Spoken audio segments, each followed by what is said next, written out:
There's warmth and fire. Do you not wish to warm yourself by my fire, by my fire, by my fire, by my fire?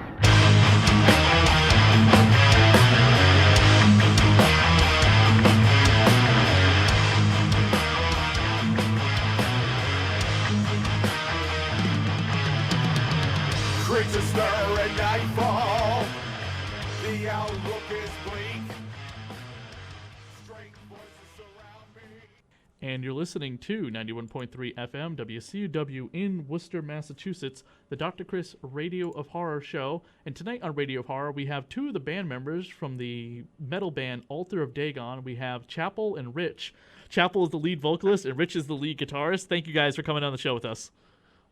Thank you, man. Thanks for having us on. Hey, Yeah, thank you very much. I've been wanting to have this for quite some time, since 2 years ago when we met at NecronomiCON in Providence, Rhode Island. So it's great to finally have you guys on. We've played your songs off and on through the last couple of years. Oh, awesome. Thank you very much. Yeah, that was a fun time, man. So let me ask you, how did you guys form Altar of Dagon? Well, we formed Altar of Dagon in the end of 2007. Well, actually, the beginning of 2007. It was after our band was called Elazis at the time, and we changed the name to Altar of Dagon, and we've been going with that name ever since. We formed, when Elazis formed, that was back in like 2000, and Rich and myself have been playing together for like, you know, all these years now. And then it's just like in 2007, we decided to change the name. We were going to go a little different style than what we were. And we changed the name, and then we just went with it. We built a recording studio, and we just started putting out music, you know, by ourselves. We didn't have a label backing us or anything. We just started putting it out on the internet and stuff. And you guys were inspired by mainstays of metal music like Black Sabbath and Iron Maiden, Iced Earth, and Blind Guardian? Oh yes, definitely. That's big stuff. I mean, we're all, you know, we're in our 40s, so you know we grew up on Maiden and like Judas Priest and Sabbath and all that stuff. What do you think of? So it kind of inspired us. What do you think of Iron Maiden's new album that just came out? I've only heard one song of it so far. I haven't heard it all yet. I've been too busy trying to listen to all this new stuff that we're writing, so I can get all these lyrics written. So sometimes when I start lyric writing, I don't really listen to too much music besides what I'm working on. You know what I mean? So that way I'm not like, you know, getting vocal patterns from anywhere else or anything. It's coming all from me. So once I get done writing these last couple songs that I have to write, then I'll start really listening to all the stuff. See how it is. The last album you guys put out was in 2013. It was Rantings of Mad Men. What's the new album going to be called, and when is it going to be released? Well, actually, we put out an EP this past June called Nocturne, and it's Night of the Undead, and it was a 5-song EP that we had worked on because we had taken a year off where we had just stopped playing out for a year and kind of just went into the studio and started writing songs because we already had a big song catalog, but we wanted to really just have a solid amount of songs that if we need to, we can go back to, you know what I mean? Instead of having like a 7-song set that you're just repeating, playing out every month, we'd rather have like a 22-song set where it's like we're switching up every other show, right, Rich? Yeah, so, you know, just keep the variety and, you know, keep it fresh. If we're playing with harder bands, we can play our harder material. If we're playing with like Stone or Doom bands, we can play more of that type of material because our influences vary so much. Like, we cover all the bases from, like, Doom to death metal. Yeah, we have singers that are like, you know, that like 1 minute I'll be singing clean on it, and the next minute I'm doing screams and stuff because it's like a death metal riff.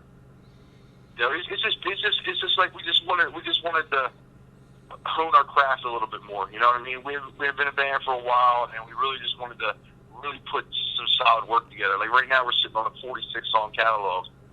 You know, which is, you know, like right now, like still I'm writing. I have like 10 more songs to write, like lyrically wise, for it. I'm just right now getting inspiration from stuff, starting to like all the gears are starting to flow right now.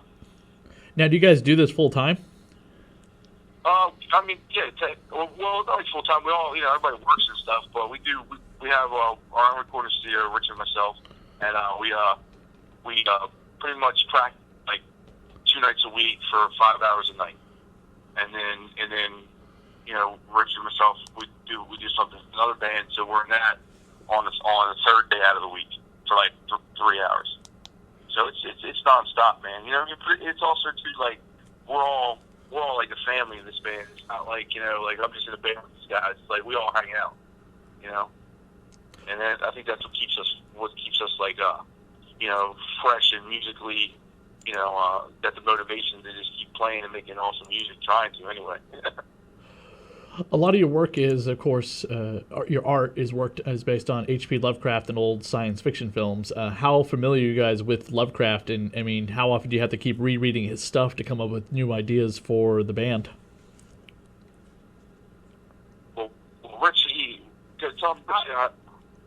I introduced Chapel to Lovecraft many years ago, and I wouldn't say I've read every possible thing you should read, but I've gotten some of the stuff, like, I've read, most of the Mythos stuff, most of the Del Rey paperbacks. Then, when I broke my wrist in 95, I started reading, like, a lot of the Chaosium stuff, like the stuff that Robert M. Price has put together that fit with the Mythos, like all the short stories that he would assemble to a book. Read a lot of that stuff. I haven't really read Lovecraft recently, other for some of the short stories like this, Silver Key or maybe The Outsider or something like that. Yeah, I think last night I reread At the Mountains of Madness. So I'm still waiting for these people to make a movie about it. I think everyone is. It's been a long delayed, too often put off project in Hollywood. Yeah, they need to get on it, man. Something. There's a cool French cartoon that somebody did, and it's pretty cool. You can look for that on YouTube, and it's like a full 30-minute cartoon of it's like all done like art wise, like cartoonish. It's pretty cool. Rich had turned me on to that too. But yeah, Rich got me into into Lovecraft. I was already into like Tolkien and Robert McCammon and R.A. Salvatore and authors like that. And then Rich got me into Lovecraft, and that was it, man. It was like Cthulhu, everything. Of all the films based on Lovecraft, which is your favorites? One of the films, Reanimated was pretty cool. I like Dagon a lot. Yeah, Dagon was cool, and Dunwich Horror was awesome. I watch that movie like at least once a year. Yeah. Dagon. We try to watch those, and then we try to watch all that stuff. I saw Dagon for the first time in 2013 at NecronomiCON, and it gave me nightmares. It was the first movie in a long time to give me nightmares. Oh, when I showed Chapel that movie, you're like, what the hell are you watching? I didn't know what it would do. It was crazy, man. I was like, this is awesome.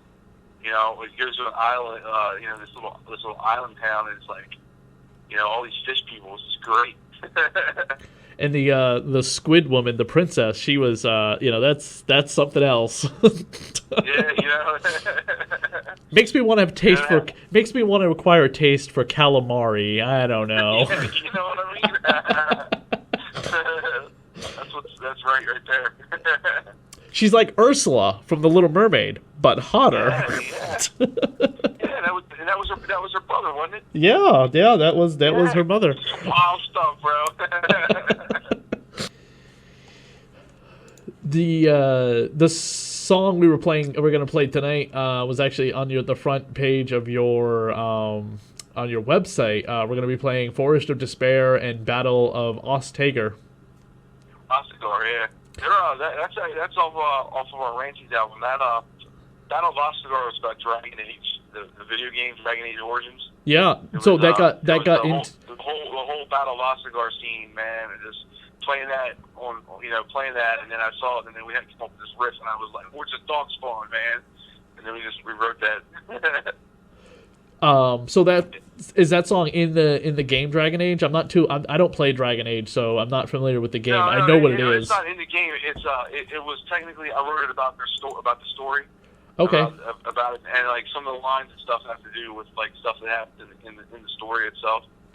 So I tend to write I tend to write like stories and put in the songs. You know what I'm saying? Like it's it's like, like something inspires me, I'll take it and then I'll put my spin on it and put it into song form, or I'll come up with something, like I'll be sitting there and I'll be thinking of some story, and then next thing you know, I'm like writing lyrics for it.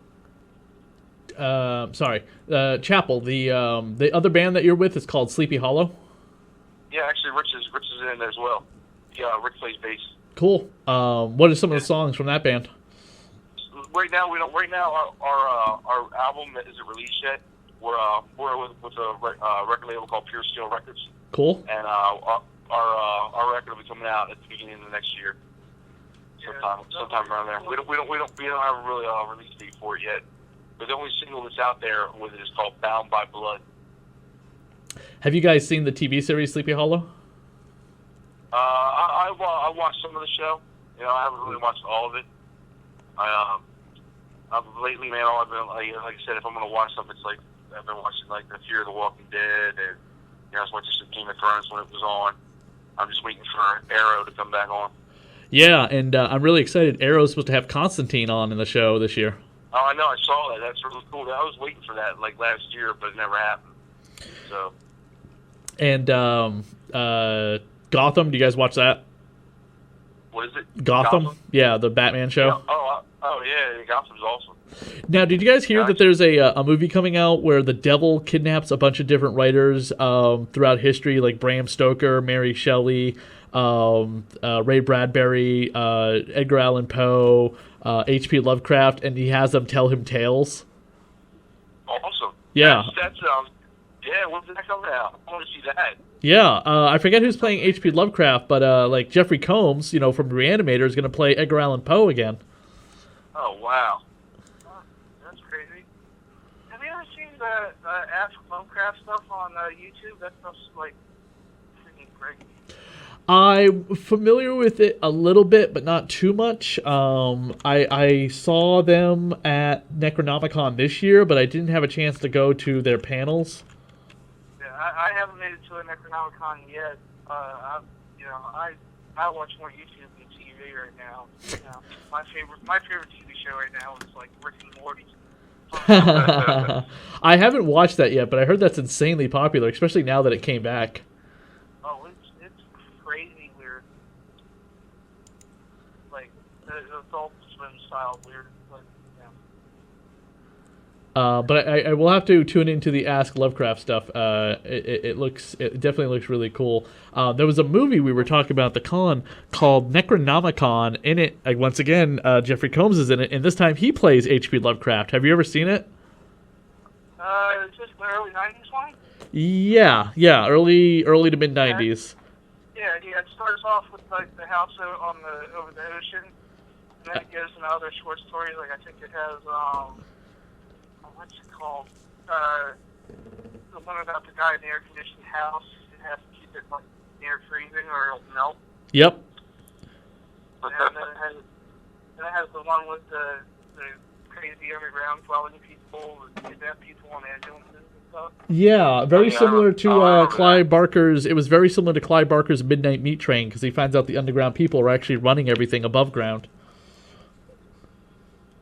And it also has like a little thing with like Lovecraft, someone like Lovecraft stealing the Necronomicon from like some temple where people wearing feathers and stuff. Yep, and he's got little bumper stories in between where he's like fighting demons or something like that. And he looks more like Fox Mulder than he does H.P. Lovecraft. Yeah, I like that movie a lot. That was a fun movie. Yeah, it's never been released on DVD or Blu-ray. Yeah, I mean, I was just actually watching. I don't know if you watched any like old sci-fi and stuff. It was just Battle of the Planets, Battle Beyond the Planets. Yeah, I'm familiar with it. Yeah. Well, I just watched that the other night. It was pretty cool. That Beastmaster. Beastmaster. I think he came to a convention I up here. grew up on that, man. That was awesome, bro. It was funny the other day. My buddy asked me, he's like, "Yeah, what were the ferrets' names?" And I was like, "Toto and Toto." He's like, "How do you remember this stuff?" I'm like, "Just from my childhood, bro. That's all I can tell you." From your band, Altar of Dagon, what would you say individually, Rich and Chapel, is your favorite song from your band? Go ahead, Rich. Oh yeah, shoot, sir. I like them all. They're all like children.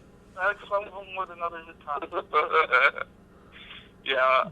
I don't know. I think some of the newer stuff that we're writing right now, it's not really out right now. There's a couple songs that are really kicking. You know, I'd say older songs would be like "Murders in the Dark." That was off of our Scriptures album. That was a really good song. And favorite off of like albums, like off of Rantings, I'd say my favorite off of that is like Hominoptera. I thought that was a pretty cool song. Cool. Do you guys have a show coming up that you're going to be doing?